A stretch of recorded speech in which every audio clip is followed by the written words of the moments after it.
Inilah cara cerdik untuk mengajukan Prabowo. Dan selanjutnya yang paling bahaya, silakan simak ya.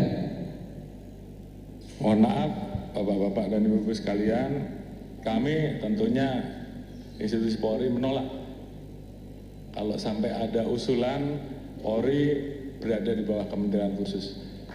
Dan saya minta seluruh jajaran laksanakan ini, perjuangkan sampai titik darah penghabisan. Terima kasih. Ya, ketika Kapolri menyampaikan pernyataan akan pertahankan posisi institusinya sampai di daerah penghabisan dan memerintahkan semua jajarannya, alarm darurat demokrasi berbunyi keras. Alarm demokrasi berbunyi keras.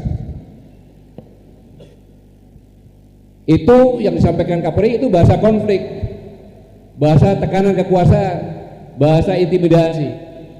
Ini puncak dari 3 kali pembangkangan kebijakan terhadap negara oleh Kapolri. Yang pertama, membentuk tim reformasi tandingan, menerbitkan peraturan kepolisian nomor 10 dan mengunci ruang koreksi walaupun sudah ada Mahkamah Konstitusi. Ketiga, kini nantang di ruang publik secara terbuka dengan diksi ekstrim. Ini sinyal bahaya bahwa disiplin konstitusi sedang diuji secara terbuka. Pertanyaan sebenarnya, tantangan itu ditujukan kepada siapa sih? Iya dong, dia menantang kan? Tantangan itu kepada siapa?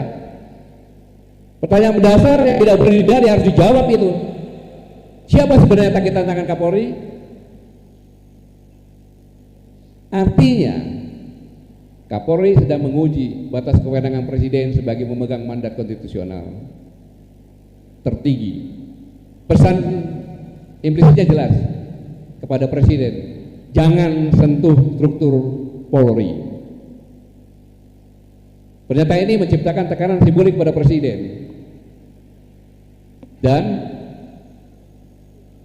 ini saya sampaikan, saya lulusan Akademi Militer, Sigit juga sama-sama pernah di Akademi Militer. Sebagai seorang Kapolri, pernyataan ini, pembangkangan ini merusak institusi Polri yang sama-sama kita cintai oleh satu orang yang namanya Sulistyo Sigit.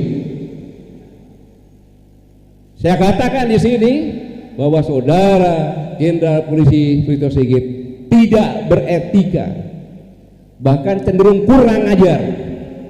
Tidak pada tempatnya seorang Kapolri bicara seperti itu. Dia kira, Sigit kira Pak Prabowo itu boneka yang bisa dia timang-timang, tidak punya mata, hanya gambar mata, tidak punya telinga, tidak punya mulut, semaunya dia berbuat. Kurang ajar ini namanya.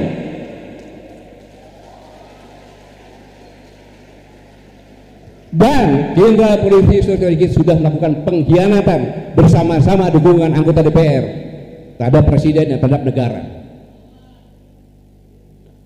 Ini luar biasa. Tapi saya perlu ingatkan Jenderal Polisi Sulistyo Sigit, Kapolri, kasihanilah polisi-polisi seniormu yang sudah mengukir baik mulai dari Pak Hugeng dengan sebelum Pak Sigit. Ini pun Menteri Dalam Negeri pun mengatakan saya tidak mau polisi di bawah kementerian. Siapa dia? Cuma Menteri Dalam Negeri, ngapain bicara seperti itu? Siapa pimpinan dia? Harusnya sadar dong. Apakah kelakuannya seperti itu? Itu pun pernyataan itu sulanya ada Kabin. Dulu sama Kabin itu ngomong seperti itu. Bayangkan. Jadi dikiranya Jenderal Polisi gitu Pak Prabowo sebagai boneka. Bisa dia mainkan. Saya ingatkan Jenderal Polisi Sulistyo Sigit, Presiden kita Jenderal TNI Purnawirawan Prabowo Subianto itu adalah mantan Danjen Kopassus pasukan khusus, mantan Pangkostrat. Tidak ada apa-apanya kamu, dan dia sekarang Presiden sekaligus kepala negara. Jangan dianggap boneka, itu kurang ajar. Saya gini karena saya sebagai warga negara, saya punya hak bicara untuk melindungi Presiden saya. Hak saya itu. Kalau saya diam, berarti saya seperti apa ya? Apa? Kalau dikatakan binatang paling jelek itu nggak ada itu kalau penakut. Apapun semut pun kalau dia gigit kan. Jadi kita harus bicara seperti itu. Itu pengkhianatan terhadap presiden sebagai pimpinannya. Undang-undang dasar, undang-undang Polri tahun 2002 pasal 8 ayat 1, polisi di bawah, ya kepolisian Republik Indonesia di bawah Presiden Republik Indonesia.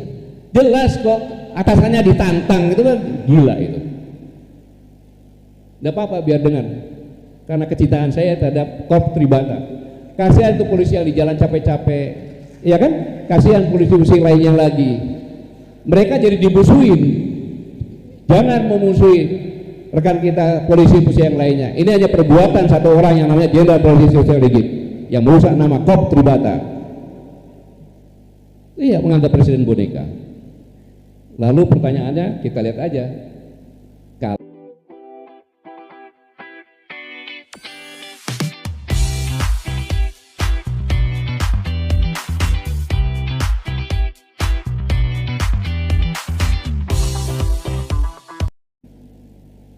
Tapi saya yakin beliau seorang patriot, beliau orang yang tahu etika, beliau orang yang sangat menghormati senior. Apa pangkatnya senior, kalau lihat pasti dia samperin dan dia salamin. Pasti dia salamin. Itulah Pak Prabowo. Dan ini pasti dia tahu benar, ini adalah suatu pengkhianatan yang luar biasa. Jadi saudara-saudara kalian, ketika satu institusi merasa kebal, lahirlah negara dalam negara.